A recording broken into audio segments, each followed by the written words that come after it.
Florida's TV. We got a special episode, man. Damn, you fucked up the ice and shit. No bullshit. Can't be letting that chip out of these, you hear me? Yeah. It was Florida's TV. We got a special episode today. I'm your host, Shooting Nero. I'm here with Young E-Class, Big 13th, Big Mob representative, you hear me? Hell yeah. Hey, shit, so the people that don't know anything about you, like our followers who don't know anything about you, can you tell them about yourself real quick? Man, I always define myself as like original street nigga and shit. Like when it come from being real meant something, being from the street meant something, and just an all out grinder, all out hustler. I came from did prison time, did 13 years, so my outlook on this game is a little different than the average artist, but I'm still about originality and spitting and rapping, like rapping. You hear me? Yeah, hell yeah. I fuck with the new shit. Yeah, appreciate it. Is it a playoff like Apocalypse? Yeah, that Mobpocalypse now, because that was like his that was his introduction there. That was his first jump. So I feel like I've been home 7 years now, so I feel like I'm always gonna be, a nigga that came home from prison and shit. I'm always gonna represent for niggas that's behind the wall and niggas that's coming home. But I've been home so much, I've been able to accomplish a lot, been able to live a lot. So it's like a new me for real. So I'm introducing and walking into this, this new chapter in my life. That's fine. What's your favorite song on the tape? Damn, I ain't gonna lie. It might be the real me. It might be the real me, and only because I got real vulnerable in that song, and I talked about some things that I never talked about. I never even told people about. So it just came out while I was recording. That's why at the beginning of it, I was like, yeah, I was about to ask you that. Yeah, like, yo, when I get in my mood, you'll just cut me. Yeah, cut me, because I don't mind being vulnerable, and I understand that the more vulnerable I get, the more people that could reach and could potentially help them. But sometimes I could get too vulnerable, and I be like, man, you gotta cut that shit off, because as I heal, I don't want to be ripping open certain bandages and having to re-heal it. So it's like at the end of the day, I gotta heal and grow. So it's certain things I just be I be sitting on until it's time to talk about it for real. Yeah. I seen in the DJ Small Eyes interview, you said he asked you, like, have you recorded the songs that you wrote when you were in prison? It's like it's jail, prison. Jail is when before you get sentenced. Prison. So yeah, prison is once you got your time and go that road, that's prison. Yeah. So he said, have you released any of them songs? Yeah, you said I'm trying to wait till I can lock in with an engineer and really be in the studio all day, take my time. Have you found that situation yet? Not at the moment. Man, I found the studio and the engineer I could lock in with and work with, but I'm still I'm independent, so I'm fully grinding and self-invested. Yeah. So it's hard to like lock in the way I want to, because I still gotta chase money.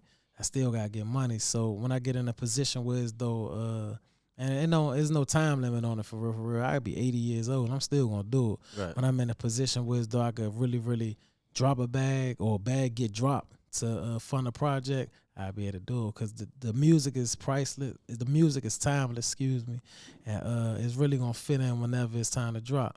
Yeah, and you can never write them songs again. You can't, because you can't never experience that again. You can't never be 17 in a Max 2 prison. Like that'll never happen again. Not in my lifetime, because I can't never be 17 again and shit. You feel? Yeah, and that's crazy. Like just being that young, locked up like grown men, like life is facts. Hell yeah, but you said some real shit though. You was like, yo, the niggas that's supposed to be on the street, guiding the youth, I'm locked up with them. So you say you was kind of blessed in that sense. Yeah, like, because that like right now what's going on outside. Like, I don't know about all the other cities, but I know about our city, and DC. It's off the chain. It's all like right now for the youngest, it's off the chain, and it's a consequence of that mass incarceration, cause like they took away so many people from the streets. Them youngest ain't get they ain't had nobody to show them a way. So just so happened I went to prison young, and I ran into the the guys that supposed to show me the way on the street, but they showed it to me while I was incarcerated. So it was a real blessing, and it is evident because I'm the last surviving member of my childhood friends. So it's obvious, it's show that something great came out of that shit. It's just up to what I'm gonna do with it. Right, like a blessing in disguise. Yeah, that's real shit. Hey, yo, but so back to like the music situation. So like in the song No Sneak This, it's like you said like every time your phone rings like a cash up Brazil. Is that nigga sending you money or is that people asking? Nah, for that's money? people asking. That come from like like when I came home, I hit the ground running. Like I came home and I got to it because I knew what I wanted to do. I already knew what I wanted to do, and you need money to do this shit. Right. So when I came home, I got to it. So it's a situation where as though people that been out here, they've been struggling their whole time and shit. So whatever the case may be, so they might see me on the gram. I might be holding up a midget stack of money, and they like, man, let me get $100. Like, you feel me? So they see it and they think it's nothing to me. They don't understand that the money get reinvested into me, into the music, into whatever I'm doing. It ain't just like some free money there. But and I got hot though too. So when I first came home, I found myself in a situation where I was looking out for everybody and just getting. And it's like when it's time for me to like. Yeah, you said it's like no money for your son or nothing. Yeah, like it ain't like they hitting you like, hey, bruh, did your son eat today? Yeah, he ate. Oh, I'm trying to eat today. They just calling like, yeah, I'm trying to eat. I'm hungry. They ain't saying if my son ate, if I paid for this video, if I paid for this studio time, if I paid for this beat, if I paid for my plane ticket to go perform wherever I need to perform at. They ain't checking for none of that. Yeah, it's just they just worried about what they need. Yeah, I think that's what you mean by like just being vulnerable because I can relate to that shit like on some videography shit. Like I'll shoot a nigga's video for free. He texting me and shit like, yo, how we looking? It's like that shit be annoying. Yeah, it can because people, it's like they don't value the things that you acquire and the things that you do. Like I seen a meme on IG, but it was real. It said people will have fun with their money and want to use your money for the important shit. Yeah. Just like with time, people will have fun with your time, with their time, but want to use your time for the important shit. Like you like somebody need a ride to work or something. You needed a ride to work all day and you've been out this junk bullshit. Right when you need to go to work, you hit me up pressing me. Man, I need to go to work, man. Take me to work. What the fuck you been on all day? Right. You could have been all day walking or riding the bike or making your way towards work so you get to work on fucking time. Or making their way towards you. Yeah, you hear me? Yeah. Hell yeah.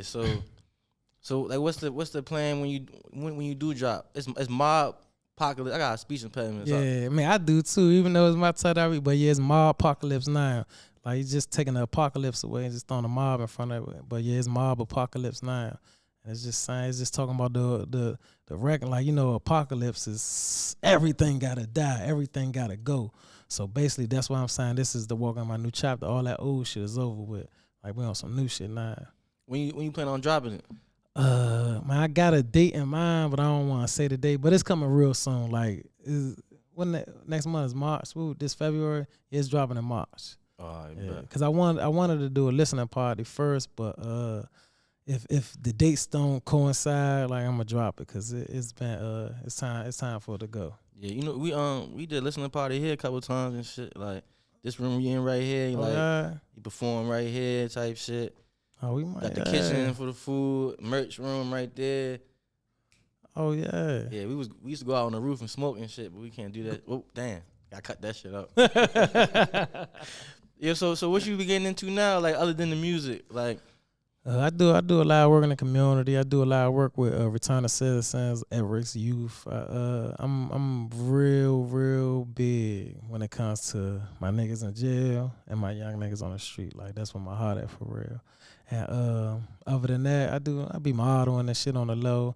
And I'm in a movie already on Tubi. I'm about to be in another movie, so I'm in some acting bag. Like when it comes to the arts, I'm already with the only thing I still don't understand how to look at paintings yet. Once I learn how to look at paintings, it's over. Yeah, that's like that next bag type shit. When it can be like one dot and that shit worth $1 billion.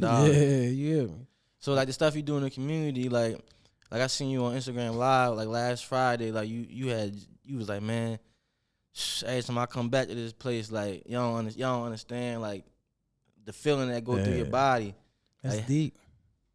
That's deep. Man, the first time I went, like I done spoke in prisons before, and it was just, me coming to give them as much as I can. But to go in a prison that you did time in, like before I went up there, BJ was like, yeah, if you need like therapy or something, I could hook you up with my therapist. So I thought he was playing. I was like, if I need some therapy for me, I'm about to go ahead and talk and we out of here. That was your first time? Yeah, that was my first time going in that jump to speak. As soon as I walked in, once the familiar portions hit me, like different gods and seeing dudes that I did time with, it just took me, and I was in that jump.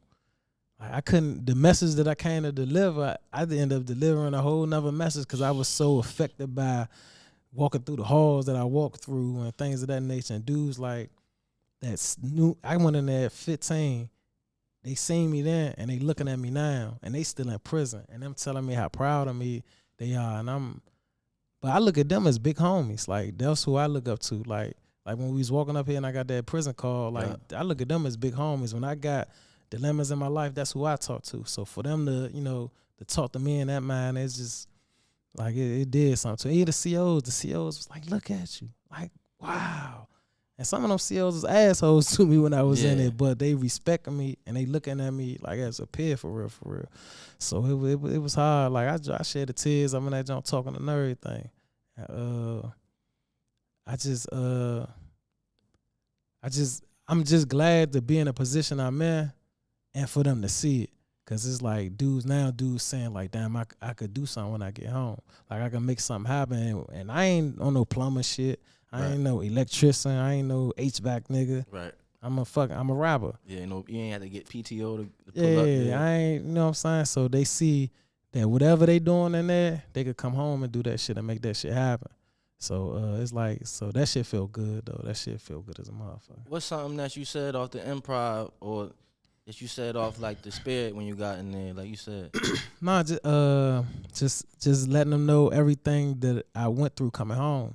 Cause like shit could look good now. They could see me on fly, I got jewelry on, hair long, and they see all that shit. But like I'm still on papers. Like I'm still on shit. Be still bullshit being on papers, no matter how much I accomplish. And also like, I came home. My mother passed away. Sorry about that. Yo. Thank you.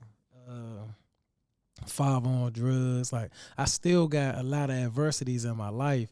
And I want them to know that that's going to be there when they come home. When they come home, it's still going to be a bunch of bullshit. But that don't mean you got to not do what you're supposed to do and shit. So that's the biggest message I wanted to get to them. I didn't want them to think that everything we fighting for them and the things that they're fighting for and working to achieve, that it's just going to be a cakewalk. Like, shit's still going to be hard. You still got to have some patience. You still got, be on your dang. But you could do whatever you want. Whatever you put your mind to, you could do it. Right. So that's your message for the people that's in the bad predicament that you came out of. Fact. What do you say to the kids that's 15 years old, 17 years old, like the advice you give them to try to steer them in the right direction? Man, I don't never try to give them no advice. I try to come with resources and opportunity. If I don't got no opportunity or no resources to give them, I don't even want to meet them yet. So, but if I do have to meet them, the biggest thing I could give them is my phone number. So they could call me, text me, ask me to pull up, need to talk to me. That's the shit I give them. Love, hope. All that talking to them and telling them shit Wallow be saying. Shout out to Wallow. Yeah. But I know the youngest in my city, they ain't not trying to hear that. So I'm not going to give them that. I'm going to give my phone number. I'm like, bruh, you better use it, because if you don't use it, it's on you. And the ones that really want help or want a change or want more out of life or want better or think they can avoid like all they men's getting killed and locked up, and they like, I ain't trying to do that. Let me hit him up and see what he talking about. Right. Now, I might not have no opportunity or resource in the moment, but the love that I'm pouring into them is building their trust to be able to work with people again. And then something might drop in my lap. Like I told you today, a situation I was in, it's 20 jobs. Now it's really gonna be 19 because I'm gonna make sure this little dude get a job first and things like that. So I'm gonna lock in with him. I ain't even gonna sell him no dream or tell him get out the streets and all. I want to help you. I want to walk you out the streets. Yeah. And one more question about like prison. Like You said there's a music room inside of there. Oh yeah. Started a music group up in that joint. Yeah. What's that like? Man, it was like this for real, for real. It was a space up there by the chaplain or by where the church at or whatever. And we was able to start, write a petition up, get stuff coming in there. So we had like the beat machine, mics. I don't know the name of all the equipment, but Like we was interface. able, all that shit we was able to record and send music out, and also it helped deter like violence too, cause like they on some shit like if some shit go down, we shutting the music room down. Niggas don't want shit to go down, so when they see shit about to happen, niggas intervene like, man, chill that shit out, cause niggas know we got music tonight, and it gave nigga the space to, we ain't just in the yard rapping to each other and shit.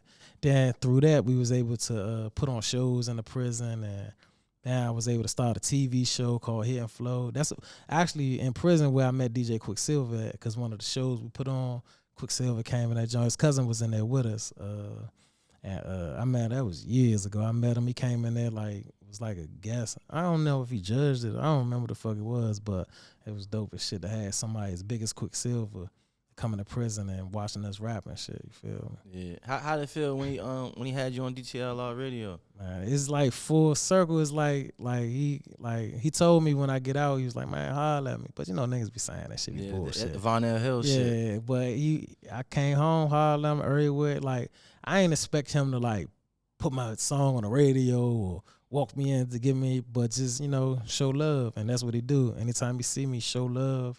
Any positions, anybody I need to meet or I want to get introduced to, he do that shit. And like opportunities, like, the radio, the DTLR shit, bring me up there, interview, rap. Like, that shit dope. That shit dope. Cause he know where I come from, and he know this shit I'm talking real. He know he one of the few that came in that motherfucker and seen me in there, like on some, you hear me? Yeah. How powerful do you think it is? Like, that's all people really want when they listen to people's music, is to believe it. Like, like they say, listen to 21 Savage, you be like, damn, did he? You know what I'm saying? I mean, that mystique is important. Like, it's important. So it's like, like the story is what keep you going. When you look at every artist that reached them heights, all of them got a story. And when you look at all the artists that just disappeared, it's not because they less talented or they ain't had no money or they not attractive. It's they don't got no story. Their life is, it's nothing to attach to. Yeah. And even with Rick Ross, they like, he was a CEO. He wasn't really there. No matter what you think or what you saying, you still talking about him. Yeah. You want to know if he was a CEO. You want to know if he wasn't. Was he really with the Boobie Boys? Was he really hustling? Yeah. You don't know. You don't know what the fuck it is. But at the end of the day, that's the story that come with him. That's the mystique. So, it keep him going. But like even a Yo Gotti's story was always, hustling. My brother was hustling. He got locked up, blah, blah, blah. And when it seemed like his career like simmer, he dropped the big story. Boom, now. Damn, I ain't know this nigga mother was hustling and they was living in Las Vegas, had a big ass house. His aunt, the women in his family was the real dope boys and shit like that. Like, them stories is what drive that shit for real, for real. Yeah. There's a rapper out here in Baltimore, GGL Slick. You heard of him? Yeah, I'm shocked. Yeah. I had interviewed him, and then like the day after I dropped the interview type shit, like they had dropped the I don't know what they call it. They was looking for him type shit. Yeah, so I'm shocked. He on the run type shit. He made a tape called Gingerbread Man. Yeah. He's like I ain't even gonna quote it, but that shit hard though, like, cause it's a fact. Yeah, it's shit. real. It's real. And it don't gotta even always be street. Cause like J. Cole, his story real. He was a college dude. He went somewhere in New York, rapped for somebody, and like he telling his experiences and that match his story, and that shit real.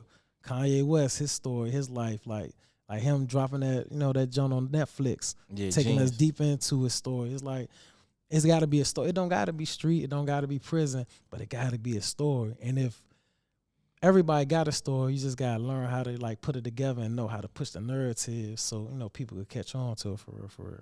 Yeah, hell yeah. Shit, hell yeah. It's a fire interview, yo. How you feel, Jody? Yeah, hell yeah. So with the back to the music, right? Like a lot of the DC sound, and I fuck with it. Like, ever since I started doing this shit, like my favorite songs that came up here was DC artists, like just that flow, like. Yeah, that DC flow. Yeah, when they saying some shit, that shit it really catch you. Yeah, like Savage. Like I ain't.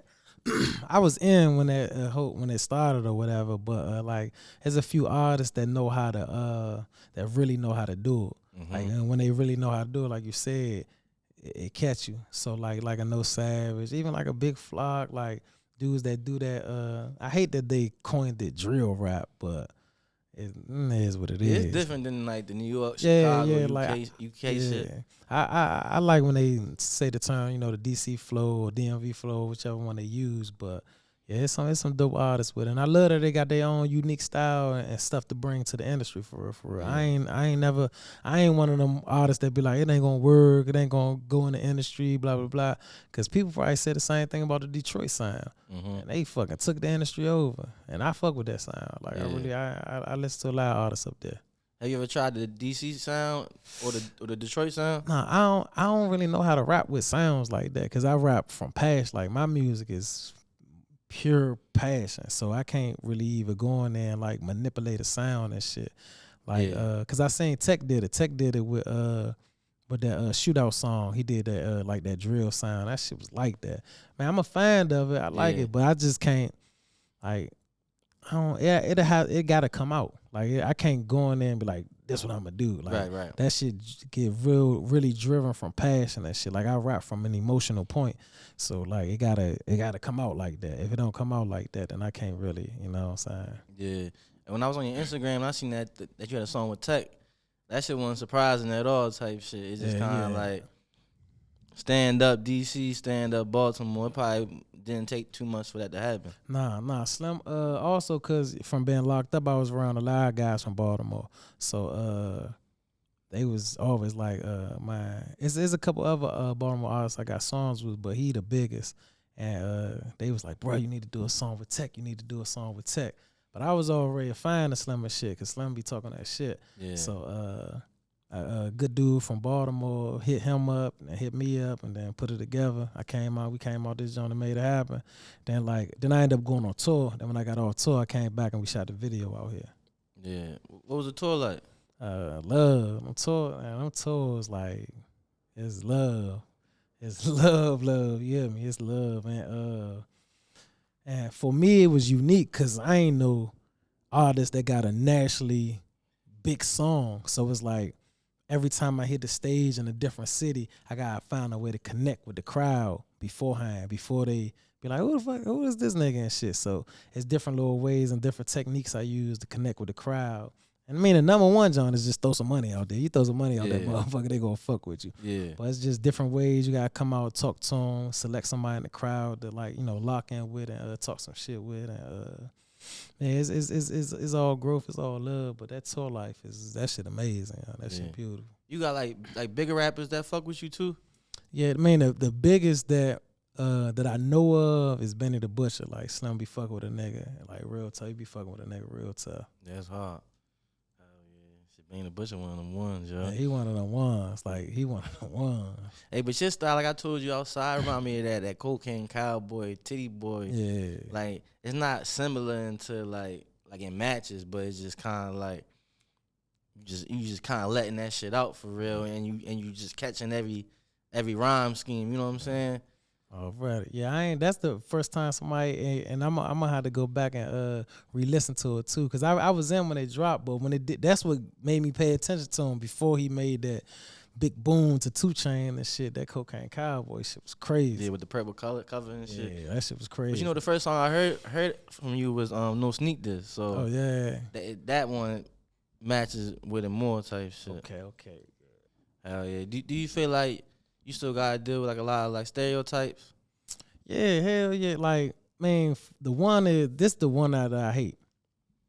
I get a DM. Like, I always make sure I get some time to look at my requests, the people that, we don't follow each other. I hate when I see some motherfuckers be like, damn, I just seen you at the shoe store. I'm like, why you ain't say nothing? Yeah. And they be like, man, I ain't wanna. Like, so they associate, like, the prison shit, or they probably think I'm unapproachable and shit. Man, the whole time I'm like, I'm cool, we can wrap it up, take a picture, whatever. Like, not too long ago, I just signed my first autograph, and it was like a digital jump. And when he posted it, I was like, damn. I was like, that shit make me feel good and shit. So I don't ever want nobody to think I'm unapproachable. Like I'm the type of nigga you ain't gonna just run up on a nigga and shit. But like if you come like, damn, young E-Class, I fuck with you and shit. And whoever is you fuck with the interviews or the music or what I do in the community, it don't really matter. I'm definitely gonna holler back at you and shit. Yeah. But that's one of the most genres. They think I'm just, I guess like how jail niggas be like black hard and hard as a motherfucker. Like I ain't on no shit like that. Yeah. Like on some happy to be home type shit. Yeah, I love this shit. Like I really love doing the music shit. I love the music shit. I don't just do this shit just cause it's something that's lit right now or everybody saying like they rapping. Like I've been rapping before Instagram, before all this shit. Yeah. Even before I went to jail, I was rapping, but just our area was so quote on go. Yeah. They was not worried about no motherfucking rapping shit. Yeah. Hey, can you shout out the floaters? Huh? Can you give a shout out to the floaters? Oh yeah, man. Let me give a huge shout out to the floaters, man. You already know what it is, young E-Class live on the floaters. You hear me? They're gonna be right back. So like me being from Columbia, right? It's like I might have like my first couple of videos, I had to pay like $1,000 just to get that look. Put it on World Star like 800. Yeah. But then that's when I learned like that was kind of green for real. Like I'm just putting money out there. I'm not really getting no return on my investment, but all that kind of led me here though, cause it wasn't really nobody around me that was, could talk to a young E-Class, could talk to GGL Slick, talk to a Paco Panama. Man, but this what I would say. Before, like, there's nothing wrong with things being for pay. It's just you gotta look and see whatever the platform is offering. Like you got some like showcases and different things like that. If the platform is not offering nothing far as a value to you, like professional pictures, professional video, if they're not offering none of that, I will never tell an artist to do it unless they wanted to do it. Like, but everything has its reasons. Like them showcases, some artists need to do that shit because they can learn how to perform, learn how to engage with the crowd. So it's an investment in like artist development because labels don't really do artist development no more. And now when it comes to the bigger stages of paying for different things, it's like before you do it, just make sure you got a plan of how you're going to use that content because you want to get all the bang for your buck. And it's the same way for features with big artists. Don't just pay for no feature from an artist just because you think it's gonna blow you up. If you're not prepared or financially prepared to really get that song pushed or that content pushed, then that's when it's a waste. Now, if you're able to come up with a strategic way to utilize that content, then it'll be all worth it because you never know that shit could go. Cause shit, you can't pick what go viral and shit. But if you strategically put it in different places, then that shit could go and you could get some good looks and shit. Because that's the same thing like with the Small Eyes interview. Like some people like, man, don't do that shit, blah, blah. He be exploiting motherfuckers, blah, blah, blah, blah, blah. And that motherfucker went crazy. Like it went viral and it got me in spaces and got me in front of people that I never would have got in front of if I didn't do that interview. Same thing with the Vlad interview. He the police, he the culture vulture and all that shit. That shit got me in places I would have never been able to get in. It's all about how you utilize that content. That's the most important thing. Because it's never really a waste of money if you use the content right. And you could keep reusing that shit over and over and over and over. Yeah. That's how I look at it. Yeah, and a lot of people put that shit on like their resume, like I was on this. Yeah, you throw it up in your bio. Or when you go speak to people, it's like when you trying to get in work with different artists, different producers, different studios. Like that shit do mean something, especially if their platform is of value and shit. You just gotta do your homework and shit. Sometimes it's it'll make out, sometimes don't. But if you get content from it, it's always good. Cause at the end of the day, you still need content. Yeah, you have to pay a videographer anyway. Yeah, so why not get it? And you got this tag on it with this platform that's of value. Yeah, it's like with this shit, it's like if it was no floaters, you would have to pay the studio for the backdrop. So you gotta pay studio time. Then you gotta pay the videographer to edit it. Then you would have to pay to get that shit promoted. Yeah, you know what I'm saying. So when you look at it, sometimes it be a 1-1, but it's only a loss if you don't utilize the content. Yeah, that's all. What about artists? You think some artists like entitled, like just like want shit for free. Yeah, cause it's man, I'm pro artist all the way. I'm 100% pro artist. Yeah, I'm an artist too. That's yeah. So it's like I understand some, cause it's like on a, like, you know, you'll have a producer or a videographer or a studio or anybody that'll be like, damn, y'all always want something for free, but they don't understand all the shit an artist gotta pay for. Studio, the beat, the motherfucker video, your wardrobe, fucking transportation, motherfucker, everything that comes with doing this shit. Like a lot of times, like, not taking nothing away from no other aspects of the music, but you only got to pay for what you do inside of that. Like, we got to come to the interview correct, to the studio correct, to the show correct, to the club appearance correct, out of town correct. Like a producer, no shade, I fuck with the producers, but you just got to be in the studio and you got to create that magic. Not saying you shouldn't be paid for your work, but it's definitely different than what an artist got to do. Now, you got some producers these days that get big because they step out there like an artist. Yeah. They put in that work. You know what I'm saying? But like, it's a lot being an artist. Right? Yeah. Shit ain't easy. That's why I bought my first camera for real, because it's like I felt like I was getting exploited. And I was just at work one day. I had a piece of paper.